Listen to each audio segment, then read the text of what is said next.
ಯಾರಿಂದಾದರೂ ತೊಂದರೆ ಆಯಿತು ಅಂದರೆ ಅವರ ವಿರುದ್ಧ ಏನಾದರೂ ಮಾಡಬೇಕು ಇವರು, ಲೈಕ್ ಸೇಡ್ ತೀರಿಸ್ಕೊಳ್ಬೇಕು, ರಿವೆಂಜ್ಗೆ ಏನಾದರೂ ಮಾಡಬೇಕಂದ್ರೆ ಪ್ಲ್ಯಾನ್ ಮಾಡೋದನ್ನು ಕತ್ತಿ ಮಸೀದ್ ಅಂತ. ಕತ್ತಿ ವಿರುದ್ಧ ಈಗ ಮತ್ತೆ ಕತ್ತಿ ಮಸೀತಾ ಇರೋದು ರಮೇಶ್. ಈ ಉತ್ತರ ಕರ್ನಾಟಕದಲ್ಲಿ ಒಂದು ಮಾತು ತುಂಬ ಪ್ರಚಲಿತವಾಗಿದ್ದಿದೆ, ಕತ್ತಿ ಮಸೀದು ಅಂತಾರೆ. ಯಾರಿಂದಾದರೂ ತೊಂದರೆ ಆಯಿತು ಅಂದರೆ ಅವರ ವಿರುದ್ಧ ಏನಾದರೂ ಮಾಡಬೇಕು ಇವರು, ಲೈಕ್ ಸೇಡ್ ತೀರಿಸ್ಕೊಳ್ಬೇಕು, ರಿವೆಂಜ್ಗೆ ಏನಾದರೂ ಮಾಡಬೇಕಂದ್ರೆ ಪ್ಲ್ಯಾನ್ ಮಾಡೋದನ್ನು ಕತ್ತಿ ಮಸೀದು ಅಂತಾರೆ. ಈಗ ಮೊನ್ನೆ ಹುಕ್ಕೇರಿಯಲ್ಲಿ ವಿದ್ಯುತ್ನ ಒಂದು ಸಂಘಕ್ಕೆ ಚುನಾವಣೆ ನಡೀತು. ಅಲ್ಲಿ ರಮೇಶ್ ಕತ್ತಿ ಆ್ಯಂಡ್ ಟೀಮ್ ಗೆಲ್ತು. ಅದು ಗೆಲುವು ಅಂದರೆ ಪ್ರಚಂಡ ಗೆಲುವುದು. ಯಾಕಂದರೆ ಆ ಗೆಲುವಿನ ಬಗ್ಗೆ ನಾನು ಎಕ್ಸ್ಪ್ಲೇನ್ ಮಾಡ್ತೀನಿ. ಆ ಪ್ರಚಂಡ ಗೆಲುವು ಆದಮೇಲೆ ಸುಮ್ಮನೆ ಕೂರ್ತಾರ ಅಪೋಸಿಟ್ನವರು? ಕತ್ತಿ ವಿರುದ್ಧ ಈಗ ಮತ್ತೆ ಕತ್ತಿ ಮಸೀತಾ ಇರೋದು ರಮೇಶ್. ಹೌದು, ಇದು ಇವತ್ತಿನ ಫೋಕಸ್ ಪವರ್, ನೆಲ ಜಲ ಭಾಷೆಗಾಗಿ ಪ್ರಾಮಾಣಿಕ ಪತ್ರಿಕೋದ್ಯಮ. ನೀವು ನೋಡ್ತಾ ಇದ್ದೀರಾ ಫೋಕಸ್ ಟಿವಿ, ನಾನು ಹೇಮಂತ್.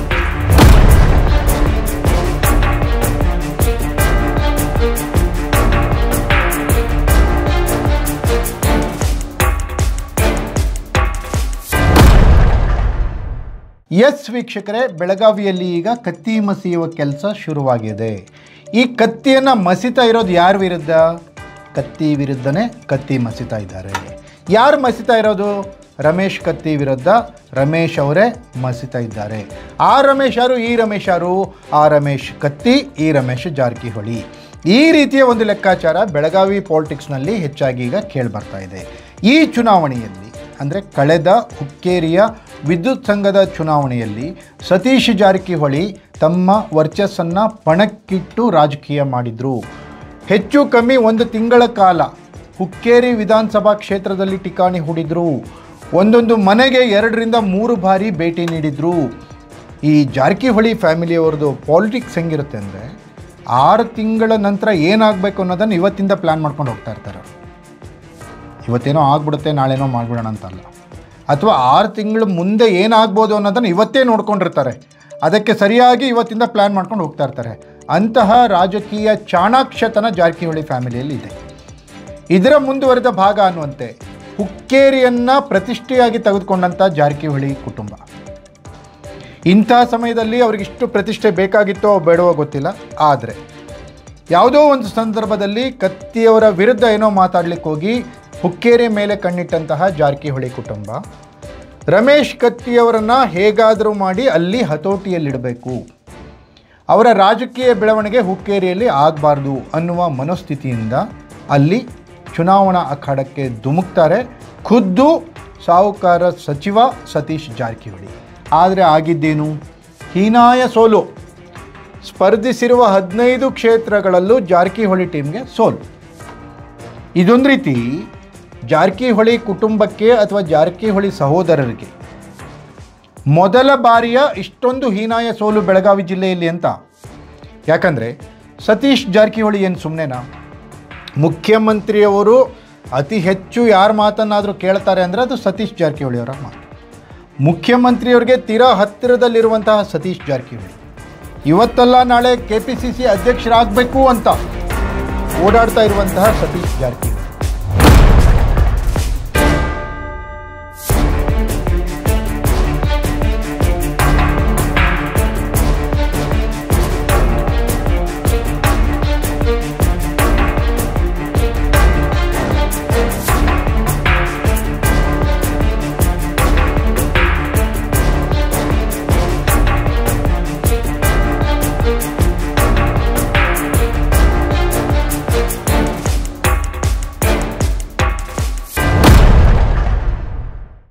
ಮುಂದಿನ ಚುನಾವಣೆ KPCC ಅಧ್ಯಕ್ಷ ಸತೀಶ್ ಜಾರಕಿಹೊಳಿ ನೇತೃತ್ವದಲ್ಲಿ ನಡೆದು KPCC ಅಧ್ಯಕ್ಷರಾದಂತಹ ಸತೀಶ್ ಜಾರಕಿಹೊಳಿನೇ ಮುಖ್ಯಮಂತ್ರಿ ಆಗಬೇಕು ಅಂತ ಬಿಂಬಿಸ್ಕೊಳ್ತಾ ಇರುವಂತಹ ಸತೀಶ್ ಜಾರಕಿಹೊಳಿ ಅವರದೇ ಜಿಲ್ಲೆಯ ಒಂದು ತಾಲೂಕಿನಲ್ಲಿ ಇಷ್ಟೊಂದು ಹೀನಾಯವಾಗಿ ಸೋಲ್ತಾರೆ ಅಂದರೆ ಏನಾಗಿರಬೇಡ ಅವರ ಇಮೇಜ್ಗೆ.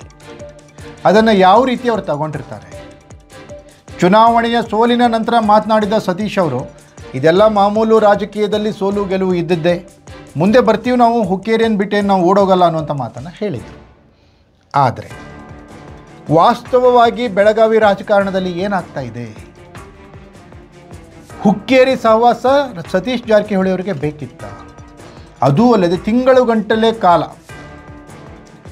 30 ದಿನ ಇಡೀ ರಾಜ್ಯದ PWD ಸಚಿವರಾದಂತಹ ಸತೀಶ್ ಜಾರಕಿಹೊಳಿ ಇಡೀ ರಾಜ್ಯದ ಆಗು ಹೋಗುಗಳನ್ನು ಬಿಟ್ಟು ಹುಕ್ಕೇರಿಯಲ್ಲೇ ಠಿಕಾಣಿ ಹೂಡ್ತಾರೆ, ಹುಕ್ಕೇರಿಯಲ್ಲಿ ವಾಸ್ತವ್ಯ ಮಾಡ್ತಾರೆ, ಹುಕ್ಕೇರಿಯ ಪ್ರತಿ ಮನೆಗೂ ಭೇಟಿ ಕೊಡ್ತಾರೆ, ಹುಕ್ಕೇರಿಯ ಜನರಿಗೆ ಏನು ಬೇಕು ನಾವಿದ್ದೀವಿ ಅನ್ನುವಂಥ ಭರವಸೆ ಕೊಡಲಿಕ್ಕೆ ಹೋಗ್ತಾರೆ, ಅದಕ್ಕೆ ತಕ್ಕದಾದಂಥ ಸಂಪನ್ಮೂಲಗಳನ್ನು ಕೂಡ ಖರ್ಚು ಮಾಡ್ತಾರೆ. ಆದರೆ ರಿಸಲ್ಟ್ ಏನು ಬಂತು? 15ಕ್ಕೆ 15 ಸ್ಥಾನಗಳಲ್ಲೂ ಹೀನಾಯ ಸೋಲು. ಯಾಕೆ ಈ ಸೋಲಾಯಿತು ಅನ್ನೋದನ್ನು ಪರಾಮರ್ಶೆ ಮಾಡ್ತಾ ಇರುವಂಥ ಜಾರಕಿಹೊಳಿ ಅವರು ಒಂದು ಕಡೆ ಜಟ್ಟಿ ಬಿದ್ದರೂ ಮೀಸೆ ಮಣ್ಣಾಗಲಿಲ್ಲ ಅನ್ನುವಂತಹ ತಂತ್ರ, ಮತ್ತೊಂದು ಕಡೆ ಹುಕ್ಕೇರಿಗೆ ಕಾಲಿಟ್ಟಿದ್ದಾಗಿದೆ, ನೀರಲ್ಲಿ ಬಿದ್ದಿದ್ದಾಗಿದೆ, ಇನ್ನು ಈಜಲೇಬೇಕು, ಗೆಲ್ಲಲೇಬೇಕು ಅನ್ನುವಂಥ ಪ್ರತಿತಂತ್ರ.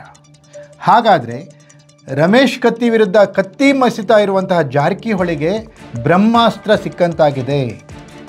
ಹುಕ್ಕೇರಿ ಚುನಾವಣಾ ಸಮಯದಲ್ಲಿ ಅನಾರೋಗ್ಯದ ಕಾರಣದಿಂದ ಭಾರತ ದೇಶದಲ್ಲಿ ಇಲ್ಲದೇ ಇದ್ದಂತಹ ರಮೇಶ್ ಜಾರಕಿಹೊಳಿ ಈಗ ಗೋಕಾಕ್ ರಾಜಕಾರಣಕ್ಕೆ ಎಂಟ್ರಿ ಕೊಟ್ಟಿದ್ದಾರೆ. ರಮೇಶ್ ಕತ್ತಿಯವರ ಭಾಷಣಗಳನ್ನು, ರಮೇಶ್ ಕತ್ತಿಯವರ ಹೇಳಿಕೆಗಳನ್ನು, ರಮೇಶ್ ಕತ್ತಿಯವರು ಜಾರಕಿಹೊಳಿಯವರ ಬಗ್ಗೆ ಆಡಿರುವ ಮಾತುಗಳನ್ನು ಗಂಭೀರವಾಗಿ ಪರಿಗಣಿಸಿದ್ದಾರೆ. ರಮೇಶ್ ಜಾರಕಿಹೊಳಿ ಹೇಗಾದರೂ ಮಾಡಿ ಕತ್ತಿಗೆ ಟಕ್ಕರ್ ಕೊಡಬೇಕು ಅಂತ ಪ್ಲ್ಯಾನ್ ಮಾಡ್ತಾ ಇದ್ದಾರೆ. ಹುಕ್ಕೇರಿಯನ್ನು ವಶಪಡಿಸ್ಕೊಳ್ಬೇಕು ಅಂತ ಓಡಾಡ್ತಾ ಇದ್ದಾರೆ. ಇಂತಹ ಸಮಯದಲ್ಲಿ ರಮೇಶ್ ಕತ್ತಿ, BJPಯವರೇ ರಮೇಶ್ ಕತ್ತಿ, BJPಯ ಸಂಘಟನೆ ಮಾಡ್ತಾ ಇರುವಂಥ ರಮೇಶ್ ಕತ್ತಿ ಅವರಿಗೆ ಅಲ್ಲಿ ವಿರೋಧ ಅನ್ನುವಂಥ ಈಗ ಬರ್ತಾ ಇರೋದು ಮತ್ತೊಬ್ಬ BJPಯ ನಾಯಕ ರಮೇಶ್ ಜಾರಕಿಹೊಳಿ. ಇದನ್ನು BJP ಯಾವ ರೀತಿ ಪರಿಗಣಿಸುತ್ತೆ? ಇಲ್ಲಿ ಯಾರಿಗೆ ಬುದ್ಧಿ ಹೇಳುತ್ತೆ? ರಮೇಶ್ ಕತ್ತಿಯವರಿಗೆ ಬುದ್ಧಿ ಹೇಳುತ್ತಾ ಅಥವಾ ರಮೇಶ್ ಜಾರಕಿಹೊಳಿಯವರಿಗೆ BJP ಬುದ್ಧಿ ಹೇಳುತ್ತಾ? ಒಟ್ಟಿನಲ್ಲಿ ವೀಕ್ಷಕರೇ, ಬೆಳಗಾವಿ ರಾಜಕಾರಣದ ರೋಚಕತೆ ಪ್ರತಿಯೊಂದು ಘಟನೆಯಲ್ಲೂ ಕಾಣ್ತಾ ಇರುತ್ತೆ, ಪ್ರತಿಯೊಂದು ಘಟನೆಯಲ್ಲೂ ಹೆಚ್ಚಾಗ್ತಾನೆ ಹೋಗ್ತಾ ಇರುತ್ತೆ. ಇಂತಹದೇ ಮತ್ತೊಂದು ಸಂದರ್ಭ ಬಂದಿದೆ. ಹುಕ್ಕೇರಿಯಲ್ಲಿ ರಾಜಕೀಯ ಜಿದ್ದಾಜಿದ್ದಿ, ಕತ್ತಿ ಮಸಿತಾ ಇರುವಂತಹ ರಮೇಶ್ ಜಾರಕಿಹೊಳಿ ಕತ್ತಿ ಮಸಿತಾ ಇರೋದಕ್ಕೆ ಸಪೋರ್ಟ್ ಮಾಡುತ್ತಾ BJP ಅನ್ನೋದು ಈಗಿನ ಪ್ರಶ್ನೆ. ಇದಾಗಿತ್ತು ಇವತ್ತಿನ ಫೋಕಸ್ ಪವರ್. ನೆಲ ಜಲ ಭಾಷೆಗಾಗಿ ನೋಡ್ತಾ ಇರಿ ಫೋಕಸ್.